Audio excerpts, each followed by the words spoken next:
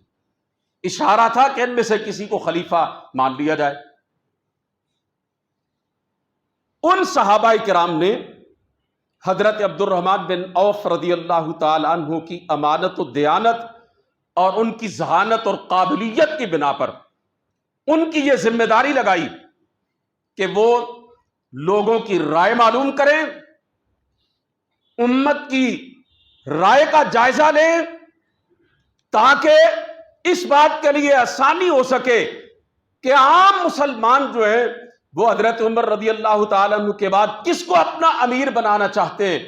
حضرت عبد الرحمن بن عوف رضی اللہ تعالیٰ عنہ کی کوششوں کے نتیجے میں انہوں نے لوگوں کی رائے لی، صحابہ کرام کے پاس جا جا کے پوچھا، اور پھر انہوں نے جو اپنا تبصرہ پیش کیا اس کے مطابق حضرت عثمان غنی رضی اللہ تعالیٰ عنہ کے تیسرے خلیفہ راشد بن گئے تھے۔ انہیں یہ خصوصی اعزاز حاصل۔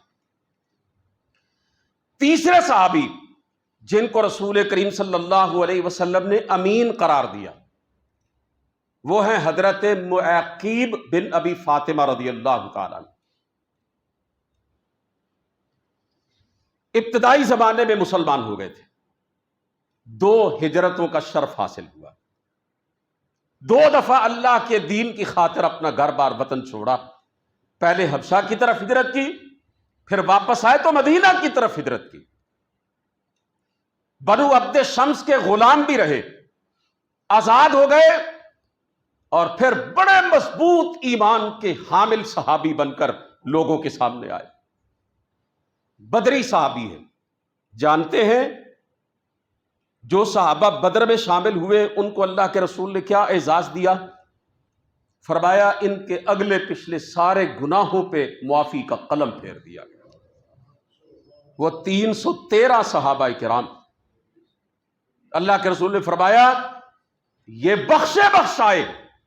کیا ان 313 میں ابو بکر نہیں تھے؟ عمر نہیں تھے؟ عثمان نہیں تھے؟ حضرت علی نہیں تھے؟ حضرت سعد بن ابی وقاص نہیں تھے؟ حضرت طلحہ نہیں تھے؟ حضرت زبیر نہیں تھے؟ حضرت ابو عبیدہ بن جراح نہیں تھے؟ رضوان اللہ تعالی علیہم اجمعین۔ اور وہ صحابہ بھی بدری صحابہ آج جن پہ زبان تان دراز کی جاتی ہے، آج جن کے حوالے سے باطل اور فسادی نظریات کا جھوٹا ایک دھواں اڑایا جاتا ہے، گرد و غبار اڑایا جاتا ہے۔ حضرت معقیب رضی اللہ تعالیٰ عنہ بدری صحابہ تھے، صحابہ کرام میں شامل تھے، قبیلہ دوس سے تعلق رکھتے تھے، وہی قبیلہ جس سے کائنات کے محدث اعظم حضرت ابو ہریرہ رضی اللہ تعالیٰ عنہ تعلق رکھتے تھے، اس قبیلے سے ان کا تعلق تھا۔